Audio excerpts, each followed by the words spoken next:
পৃথিবীতে একটা জিনিস সবাই সমান পায়, সেটা হলো সময়।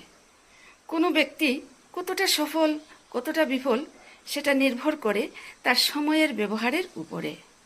সময়টাকে সঠিক কাজে লাগাতে পারলে একদিন তুমিই হবে সফল মানুষ।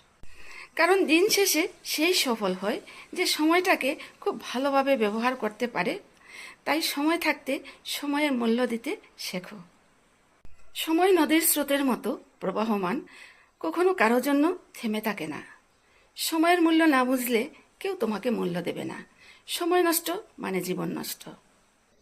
আমি ছাত্রদের কথা বলছি। গেমস, মুভি, ফেসবুক, ইনস্টাগ্রাম, বন্ধুদের সাথে আড্ডা, এগুলোতে অনেক সময় নষ্ট হয়। এই অভ্যাসগুলো ত্যাগ করো। ক্ষণিকের খুশি ত্যাগ করে সময়টাকে সফলতার কাজে লাগাও। জীবনে যারা সফল হয়েছেন, ক্ষণিকের খুশি ত্যাগ করে সময়কে কাজে লাগিয়ে জীবনে সফলতা অর্জন করেছেন। সময়কে সঠিক কাজে ব্যবহার করতে পারলে তুমিও হবে একজন সফল মানুষ।